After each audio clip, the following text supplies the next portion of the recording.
1st of August. I'm Stephen Ridgway.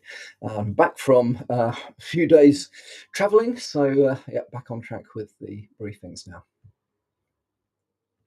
There is a flaw in a WordPress migration plugin that leaves sites open to attack. It's a premium extension that allows seamless migration of WordPress websites. It's got over 60 million installations. The vulnerability is based around unauthenticated access token manipulation.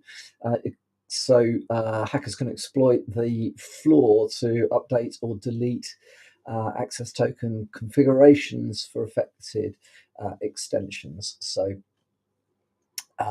this has been identified recently by a research team at PatchStack, and it can be triggered via the WordPress admin init hook. So definitely worth looking for patches if you've got the all-in-one WordPress migration extensions plugin installed. Make sure it's up to date.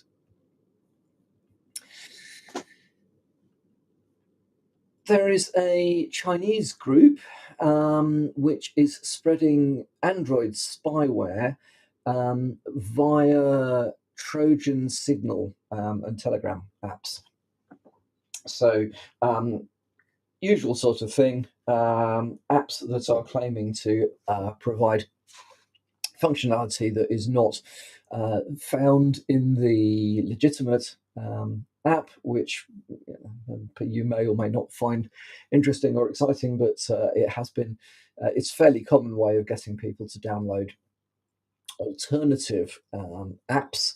So Signal plus Messenger and Flygram are two to watch out for.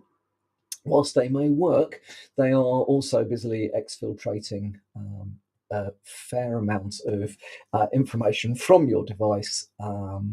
So it is likely that this is information gathering by a China-based organization, possibly APT15.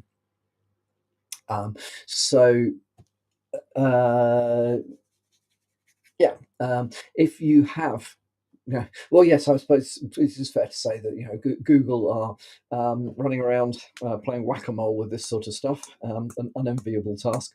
They are able to get rid of these things more or less whenever they come up, but there are still a lot of people that download them anyway. Before they can be removed. Also, Google's Play Store is not the only Play Store. Samsung Galaxy Store is a little, apparently with this particular set, has been a little bit slower getting rid of them.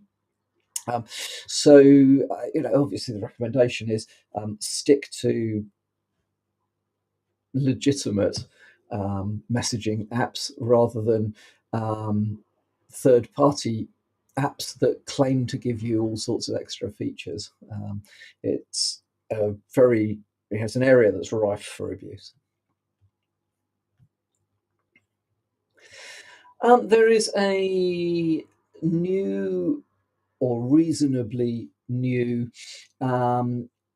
campaign that is aiming to hit government and tech organizations with malware. So, relatively newly discovered group, appears, with hindsight, to have been around for at least a couple of years. It is possible that this group has some affiliations with the cyber espionage group Famous Sparrow, but obviously, attribution is very notoriously difficult to be certain about. The toolset known as Earth Estries. The toolset includes various unique pieces of malware. Because they're unique bits of malware, yeah, the article gives them names, but it doesn't really matter. But there's an HTTP backdoor written in Golang. There is a combination installer and info stealer, also written in Go, and a backdoor multi-instance, all-in-one malware, they're saying, featuring keylogging, um, capture screenshots, running commands, monitoring, adding, deleting, editing files, directory processes, so on and so forth. Looks like it may well be a quite sophisticated group because it relies quite heavily on DLL sideloading, which is not a trivial method of deploying and executing malware. So, yeah, if you are in government or tech, worth having a read. Good article in Dark Reading, links out to further information as well. Worth having a look. Make sure that you are aware and you are on top of how you would identify this if it appears to be being thrown at your organisation.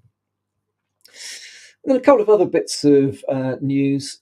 Apple has opened its 2024 applications to get security research iPhones. I'm not sure whether you know this, but one of the ways that Apple looks to identify vulnerabilities in new devices is they will give you, if you are an official, you can prove you are an official researcher, they will give you a pre-release version of a piece of hardware on loan.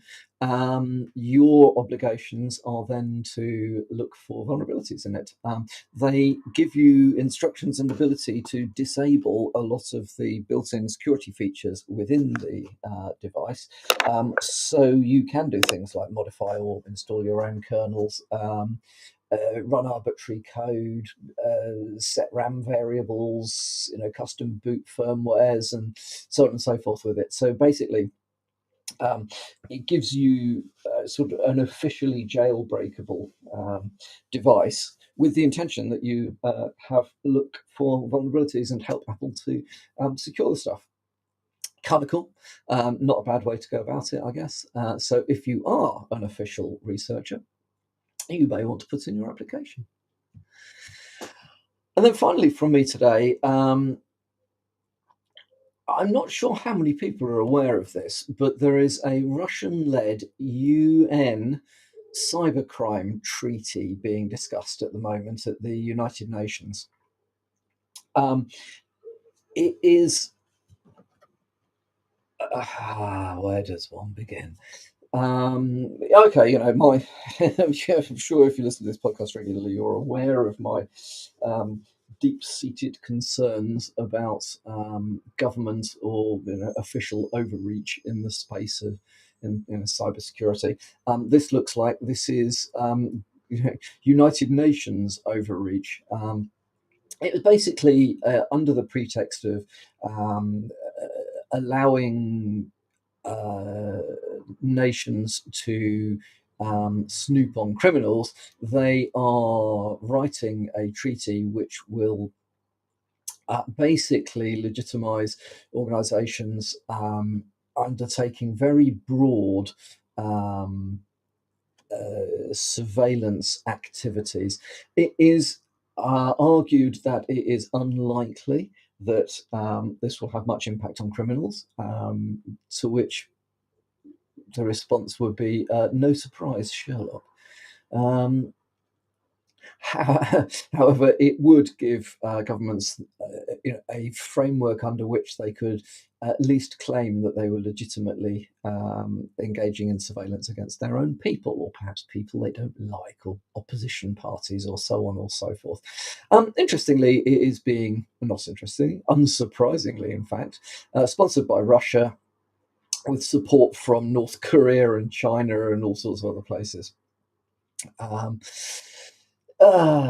Dear. If you are bothered about these sorts of things, be aware that the treaty could encourage legalized surveillance across borders, and it could criminalize online speech. So, if you are in a position to write to your MP or whatever, and you care about these things, this is yet another one. It's not just the online safety bill in the UK, which is a complete shambles.